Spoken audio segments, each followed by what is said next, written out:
Hello दोस्तों, आप सभी का स्वागत है आपके अपने यूट्यूब चैनल झटपट स्टडी में। और मैं राहुल शर्मा आप सभी के लिए लेकर आ गया हूं केमिस्ट्री सीरीज़ की अब से नई वीडियो। तो चलिए ज़्यादा देर ना करते हुए वीडियो को करते हैं शुरू। पर आपसे मेरा एक रिक्वेस्ट है कि आप इस वीडियो को स्किप करके ना देखें, वरना बहुत सारी जो इम्पोर्टेंट बातें मैं बताऊँगा आपको आने वाली वीडियो में वो आपको समझ में नहीं आएंगी। इसलिए वीडियो को लगातार देखें। तो चलिए हम बढ़ते हैं सीधे अपने टॉपिक की तरफ। तो चलिए देखते हैं। तो जो पढ़ना है हमें वो है कि व्हाट इज़ केमिकल रिएक्शन, या फिर रासायनिक अभिक्रिया क्या है। रासायनिक अभिक्रिया क्या है, देखिए यहाँ पर मैंने लिखा है, अगर पदार्थ के गुणों में कुछ बदलाव देखा जाए तो समझ जाना चाहिए कि कोई ना कोई रासायनिक अभिक्रिया हुई है। ये किसी भी तरह का बदलाव हो सकता है। यहाँ पर 3 आपको पिक्चर दिख रहे हैं, जिसमें पहले में दूध उबल रहा है, दूसरे में लोहे पर जंग लगा हुआ है और तीसरे में श्वसन की क्रिया दिखाई गई है, यानी कि सांस लेने की क्रिया। तो आपको समझना है कि अगर आप तीनों के तीनों पिक्चर को देख रहे हैं तो इन तीनों में कुछ ना कुछ चेंज हो रहा है। किस तरह का चेंज हो रहा है? पहले वाले में टेम्परेचर का चेंज, बोलिए तापमान में बदलाव हो रहा है, जिसके कारण उसका एकदम अलग ही वो एकदम हो जा रहा है। आप कच्चे दूध को देख लो और एक उबले हुए दूध को देख लो, उसमें बहुत ही डिफरेंस होता है। या जंग लगे लोहे को ही देख लो, उसमें बहुत सारा चेंज हो रहा है। फिजिकल चेंज मतलब कि जो उसके बाहर जो भी रंग रूप है उस समय में परिवर्तन हो रहा है, और रासायनिक बदलाव भी देखे जा रहे हैं, मतलब कि उसके अंदरूनी कुछ बदलाव भी देखे जा रहे हैं। तो अगर आपको आसपास के पदार्थों में उसके कुछ भी गुण में बदलाव दिखता है तो समझ जाना चाहिए कि कोई ना कोई रासायनिक अभिक्रिया हुई है। ओके, जिस तरीके से आप समझ सकते हो कि अगर आपका कोई दोस्त है और अगर आपसे वो मान लीजिए हर दिन कोई भी आपका उसका बिहेवियर किसी तरह का रहता है, और एक दिन अचानक से अगर बिहेवियर चेंज हो जाता है तो आप लोग महसूस कर सकते हो कि ज़रूर कुछ ना कुछ घटना हुई है। तो उसी तरीके से भी रासायनिक अभिक्रिया को आप समझ सकते हैं। तो मैं आगे पढ़ाऊँगा कि ये कितने तरीक़ों से आप इसे पता कर सकते हैं कि ये हुई है रासायनिक अभिक्रिया या फिर नहीं। तो चलिए देखते हैं। तो देखते हैं पहला तरीका। देखिए, अगर कहीं पर भी आपको केमिकल रिएक्शन देखना है कि हुआ है कि नहीं, कोई भी चीज़ का हो, आपके घर में रखी हुई कोई भी चीज़ हो या फिर प्रयोगशाला में अगर कोई भी सामान है, अगर आपको देखना है तो पहला जो चीज़ है, पहला वो है चेंज इन स्टेट या अवस्था परिवर्तन। इसका मतलब है, देखिए पदार्थ का पहले कितना अवस्था होता है ये समझ लीजिए।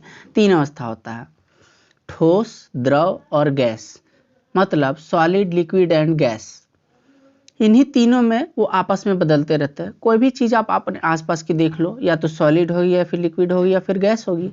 हवा है तो गैस है, और कोई भी चीज़ है, जैसे आप अपना फ़ोन में ही मेरा वीडियो देख रहे हैं तो ये सॉलिड है, या फिर लिक्विड, पानी को ही देख लीजिए। तो इन तीनों का ही आपस में चेंज को ही बोलते हैं हम लोग क्या, इन तीनों का ही आपस में चेंज को बोलते हैं अवस्था परिवर्तन, यानी कि स्टेट का चेंज। अब क्या होता है, देखिए अब क्या होता है कि अगर कोई भी मतलब एक चीज़ है अपना स्टेट को चेंज कर लेती है, अगर वो सॉलिड है लिक्विड में चली जाए, लिक्विड है सॉलिड बन जाए, या फिर सॉलिड से गैस ही बन जाए, तो समझ जाना चाहिए कि वहाँ पर स्टेट का चेंज हो रहा है। जैसे कि मैं आपको एक एग्जांपल से समझाता हूँ।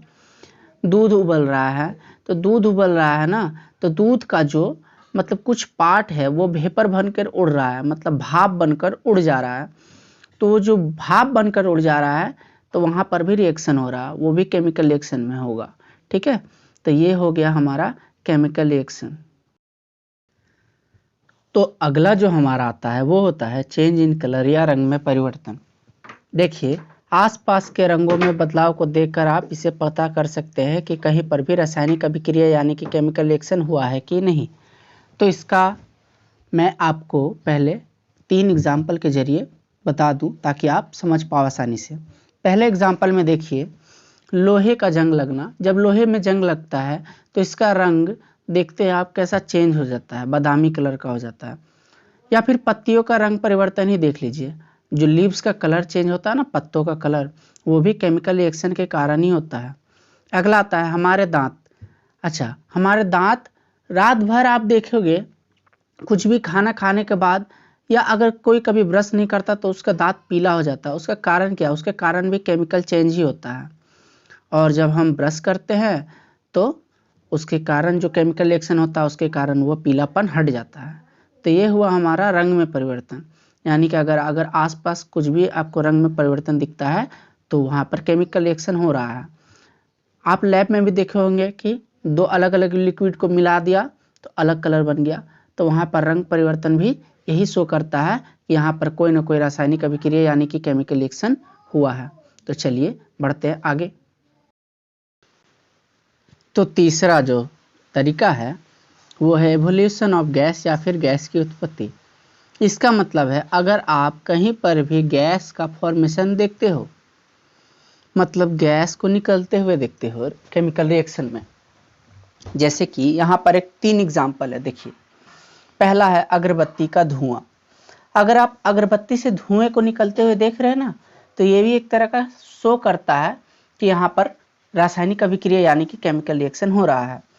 या फिर पानी का उबलने का ही आप प्रोसेस को देख लो, पानी उबल रहा है, ये प्रोसेस में भी जो वाटर का वेपर हो एक तरह का गैस बन के निकल रहा है। या कोई भी आप साधारण सा रिएक्शन ले लो, लैब में देखते होगे, उसमें से जब रिएक्शन करता है तो धुआं निकलने लगता है, वो भी शो करता है कि केमिकल रिएक्शन हो रहा है। यानी आप आसपास के लोकल चीज़ों में, जैसे कि आपको समझाता हूँ, आग ही लग जाए ना, तो आग लगने का कारण क्या होता है? आग लगने का कारण होता है कि जब हवा में ऑक्सीजन मतलब उसको हीट मिलता है तो वो एक तरह का केमिकल रिएक्शन करने लगता है, जिसके कारण आग निकलती है और धुआं निकलने लगता है। तो ये जो धुआं निकलने का प्रोसेस है वो इसी तरीके से शो करता है कि केमिकल रिएक्शन हो रहा है। तो आगे हम देखते हैं चौथा वाला, लास्ट। तो चौथा और आखिरी जो हमारा आता है वो है चेंज इन टेम्परेचर या फिर तापक्रम में परिवर्तन। इसका मतलब है कि अगर किसी का टेम्परेचर चेंज हो जाता है, जैसे बुखार में हम लोग का शरीर का टेम्परेचर चेंज होता है ना, उसी तरीके से आप टेम्परेचर चेक कैसे करोगे? तो आप करोगे थर्मामीटर से। तो अगर किसी भी मतलब आपका चीज़ है और उसका टेम्परेचर चेंज हो रहा है, आप समझ लीजिए आपके घर में दाल ही पक रही है, अगर वो गर्म ही हो रहा है ना, तो उसका टेम्परेचर क्या हो रहा है? शुरू में इनिशियल में कुछ था, बाद में बढ़ने लगा धीरे धीरे, तो वो भी एक तरह का शो करता है कि यहाँ पर टेम्परेचर का चेंज हो जा रहा। जैसे कि यहाँ पर 3 तरह के एग्जाम्पल है। एक बर्फ़ है, बर्फ़ देखिए, जब पानी को हम लोगों ने बर्फ़ में बनाया तो क्या हुआ? टेम्परेचर घट गया ना, ये एक तरह का केमिकल रिएक्शन ही है, ठीक है, एक तरह का रासायनिक ये अभिक्रिया हो गया। और जो आप 2 तरह के देख सकते हो, चाय गर्म करना, ठीक है, या फिर जो हमारे घर में गैस है वो जल रही है, ये भी शो करते हैं क्या? कि केमिकल रिएक्शन हो रहा है। तो इन कुल 4 तरीकों से आप पता लगा सकते हो कि केमिकल रिएक्शन हो रहा है कि नहीं। अभी मैं आपको सजेस्ट करूंगा कि आप कॉपी पर, एक नोटबुक पर एक चार्ट बना सकते हो अपने तरीके से, कोई भी आप ले लो, उसका एक्टिविटी ऑब्जर्व करो कि क्या क्या घटनाएं इसमें परिवर्तन हो रहा है, और देखो कि केमिकल रिएक्शन होता है या नहीं, ठीक है। इसके बाद मैं आपको, चलिए, कुछ और टॉपिक्स पढ़ा देता हूँ। रासायनिक समीकरण के बारे में हम लोग पढ़ लेते हैं कि रासायनिक समीकरण क्या होता है।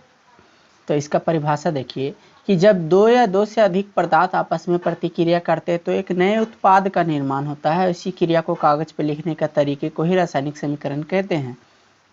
मतलब क्या है कि जब 2 चीज़ आप लोगों को पढ़ना होगा, रिएक्टेंट एंड प्रोडक्ट, यानी कि अभिकारक और उत्पाद क्या होता है।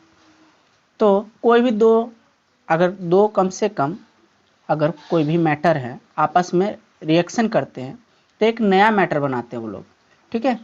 और अगर इससे हम कागज पर लिख दें एक नियम से, ठीक है, तो उसे ही बोलते हैं रासायनिक समीकरण। तो चलिए देखते हैं। तो पहला हम लोग पढ़ लेते हैं कि रिएक्टेंट यानी अभिकारक क्या होता है। किसी भी रासायनिक प्रतिक्रिया में भाग लेने वाले पदार्थों को, या जो किसी भी रासायनिक समीकरण में बाएं तरफ रहते हैं, उसे अभिकारक कहते हैं। आप लोग कंफ्यूज मत होइएगा इस जगह पे। मैंने बोला किसी भी रासायनिक प्रतिक्रिया में भाग लेने, यानी कहीं पर भी एक केमिकल रिएक्शन होता है तो उसमें जो जो भाग लेते हैं, मतलब शुरुआत में जिन जिन चीज़ों को आप लोगों ने इस्तेमाल किया है वही होते हैं रिएक्टेंट यानी कि अभिकारक। और अगर कोई आप केमिकल रिएक्शन लिखते हो तो उसका मतलब 2 साइड होता है बराबर का, एक लेफ्ट साइड होता है, एक राइट साइड होता है। तो जो बाएं साइड का हिस्सा होता है उसे ही अभिकारक या रिएक्टेंट कहते हैं। मैं आपको एक एग्जाम्पल के जरिए दिखा देता हूँ। देखिए यहाँ पर Na+Cl जब सोडियम और क्लोरीन आपस में जब रिएक्शन करते हैं तो सोडियम क्लोराइड बनता है। तो बनने के बाद ये जो लेफ्ट साइड का जो हिस्सा है, तो देखिए रासायनिक प्रतिक्रिया में किसने किसने भाग लिया, सोडियम क्लोराइड ने ना, माने क्लोरीन ने। तो ये दोनों ही हो गए रिएक्टेंट यानी कि हमारे अभिकारक। और देखिए रासायनिक समीकरण के ये बाएं साइड भी है ना, इसलिए इसे रिएक्टेंट या अभिकारक कहते हैं। तो चलिए आगे हम बढ़ते हैं प्रोडक्ट की तरफ। चलिए हम बढ़ते हैं, प्रोडक्ट या उत्पाद क्या होता है। किसी भी रासायनिक प्रतिक्रिया के होने के बाद जिस पदार्थ का निर्माण होता है या जो रासायनिक समीकरण के दाएं तरफ होते हैं उन्हें ही उत्पाद या प्रोडक्ट कहते हैं। इसका मतलब है कि अगर कोई भी घटना होती है उसके बाद रिएक्शन होने के बाद जिन प्रोडक्ट्स का निर्माण होता है, अगर आप कुकिंग ही कर रहे हैं, बहुत सारे चीज़ों का आपने मिश्रण डाला, तो जब शुरू में जिन जिन चीज़ों का इस्तेमाल किया वो रॉ मटेरियल ही थे आपके रिएक्टेंट यानी कि अभिकारक, और इस्तेमाल होने के बाद जिन चीज़ों का निर्माण हुआ वो हुए प्रोडक्ट या उत्पाद। तो ये भी यही बोलता है कि कोई भी रासायनिक प्रतिक्रिया होने के बाद जिनका निर्माण होता है वही होते हैं हमारे प्रोडक्ट या फिर उत्पाद।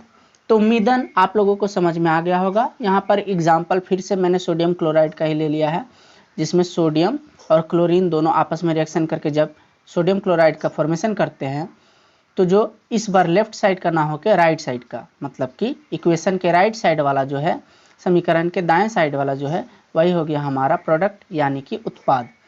तो उम्मीद है आप लोगों को समझ में आया होगा। तो ये हुए हमारे बेसिक जितने टर्म्स थे। आगे भी और वीडियो में मैं उन्हें लाने की कोशिश करूँगा। तो चलिए